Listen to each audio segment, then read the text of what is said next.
क्या करेंगे, यहाँ बनाएंगे एक मीडियम क्वांटिटी, ठीक, और यहाँ हम लेंगे रेयर मीडियम और यहाँ लेंगे हम डेंसर मीडियम। रेयर मीडियम का मतलब रेयर और डेंसर मतलब वाटर या ग्लास। समझ में आया सबको? ये लाइन कैसी है, मीडियम बाउंड्री, ये दोनों मीडियम को क्या कर रही है, डिवाइड। एक लाइन आके ऐसे फॉल हुई कि नहीं, यहाँ क्या बनाएगी, पॉइंट ऑफ इंसिडेंस, और यहाँ से हम क्या ड्रॉ करेंगे, नॉर्मल, और यहाँ बनेगा एंगल और ये, ठीक। अब ये बताओ रेयर मीडियम और डेंसर मीडियम की डेफिनेशन क्या थी, ऐसा मीडियम जिसमें स्पीड ऑफ लाइट क्या हो, ज्यादा हो, और डेंसर मीडियम मतलब स्पीड ऑफ लाइट कम। तो अगर स्पीड ऑफ लाइट कम होगी तो वो अपने ओरिजिनल पाथ को क्या कर जाएगी, भूल जाएगी, और किधर बेंड हो जाएगी, नॉर्मल टुवर्ड्स लाइट, हमेशा ऐसे। तुमको क्या समझ में आया, जब भी लाइट रेयर से डेंसर मीडियम में जाती है इट बेंड्स टुवर्ड्स द, आया समझ में कि नहीं है? ये हमारा एंगल आई और ये हमारा एंगल आई, और angle i is greater than angle r. आया सबको समझ में? अब इस चीज के लिए हमारे पास दो लॉज है, क्या है, दो laws, two laws of reflection आया, टू लॉज ऑफ रिफ्लेक्शन। जैसे हम लोग के दो लॉज ऑफ रिफ्लेक्शन आए थे वैसे ही क्या आया, टू लॉज ऑफ रिफ्लेक्शन। तो पहला लॉ तो सेम है, वैसा ही है, इंसिडेंट रे, रिफ्रैक्टेड रे, normal and point of incidence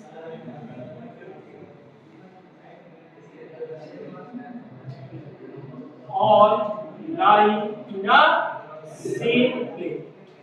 ये हम लोग ने पढ़ा था कि नहीं पढ़ा था रिफ्लेक्शन में?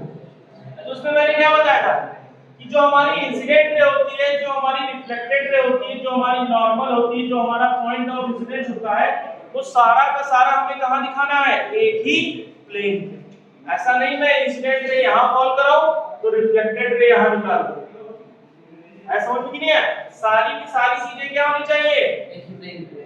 अच्छा, अगर दूसरे लॉ की मैं बात करूं तो रिफ्लेक्शन में दूसरा लॉ क्या पढ़ा गया था कि angle i is always equal to angle r, but यहां तो ये चीज हो ही नहीं रहा, ऐसा तो कोई फॉलो हो नहीं रहा। तो इस वजह से हमारे स्नेल्स लॉ है, कौन है, स्नेल्स लॉ, और उन्होंने एक लॉ दिया, और उस जो सेकंड लॉ होता है उसे हम कहते हैं स्नेल्स लॉ। क्या कहते हैं, Snell's law.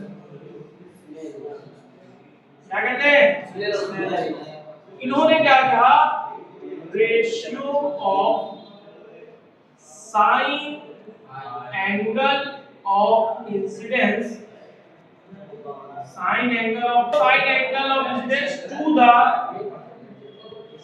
Sign angle of refraction is constant. समझ में आया? उन्होंने क्या कहा कि अगर हम I का साइन ले लें और साइन का क्या ले लें, R का साइन ले लें, तो वो हमारा क्या आता है, कांस्टेंट। अब ये साइन क्या होता है, तो तुम लोगों ने पढ़ा है कि अगर हम देखें राइट एंगल ट्रायंगल, ठीक, तो राइट एंगल ट्रायंगल में ये हमारा होता है परपेंडिकुलर, ये हमारा होता है बेस, ये हमारा होता है।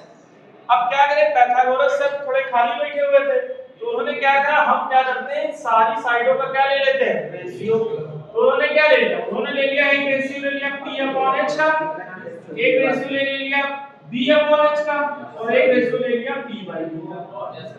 इसके अलावा तो कोई रेशियो ले नहीं पाओगे, ज्यादा से ज्यादा इसे क्या कर दोगे, रेसिप्रोकल कर दोगे। तो ये जो परपेंडिकुलर और हाइपोटेन्यूज का रेशियो लिया, उसका नाम दे दिया साइन, इसका दे दिया cos, और इसका दे दिया tan। इस साइन के बारे में हमें पता करना है, तो हमें न्यूमेरिकल लगाने होंगे और उस न्यूमेरिकल में साइन की वैल्यू पता करनी होगी। तो हम क्या करेंगे, हम साइन की वैल्यू लर्न कर लेते हैं। क्या कर लेते हैं, साइन की वैल्यू लर्न। थीटा रख लेते हैं एंगल एक समय तो फिक्स्ड वैल्यू होगी 0 30 45 60 90। साइन की बात करें तो साइन 0 हमेशा क्या होता है 0, साइन 30 होता है 1/2, साइन 45 होता है 1/2, साइन 1। ये वैल्यूज आपको लर्न करनी होगी क्योंकि अभी आप एक चीज पढ़ेंगे रिफ्रैक्टिव इंडेक्स और वहां से ऐसे न्यूमेरिकल है। तो स्नेल सर ने मेरा क्या कहा, स्नेल सर ने कहा कि जो साइन एंगल ऑफ आई होता है और जो साइन एंगल आर होता है वो क्या होता है कांस्टेंट। और ये एग्जाम में बहुत बार पूछा जाता है। तो अगर एग्जाम में आपका ये क्वेश्चन आया व्हाट इज स्नेल्स लॉ, तो ये तो लिखोगे ही लिखोगे, साथ में क्या लिखोगे, ये फिगर भी बनाओगे कि तभी आपको अच्छे मार्क्स मिलेंगे। अब सोचो ये जो साइन एंगल बाय साइन आ रहा है ये किसके बराबर है कांस्टेंट। और आगे जब उन्होंने फर्दर स्टडी की तो उन्हें पता चला कि जो ये साइन एंगल आई है, साइन एंगल आर का जो रेशियो है वो किसके बराबर है, refractive index of second medium with respect to first. अब क्वेश्चन है सर ये रिफ्रैक्टिव इंडेक्स है क्या, क्वेश्चन ये तो है ना कि रिफ्रैक्टिव इंडेक्स है।